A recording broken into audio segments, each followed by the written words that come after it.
Nakal mo na siya. Ano niya kasi, inikot niya kasi grocery store eh. Natuwa siya rin sa mga chocolate eh. Hindi ko rin yung parang nalaman niya. Wala na lang ang wala problema. Siya lang. Nakot.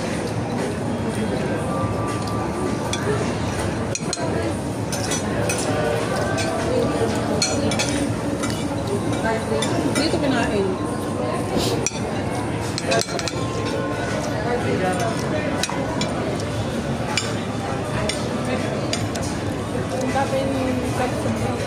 May parents din kami.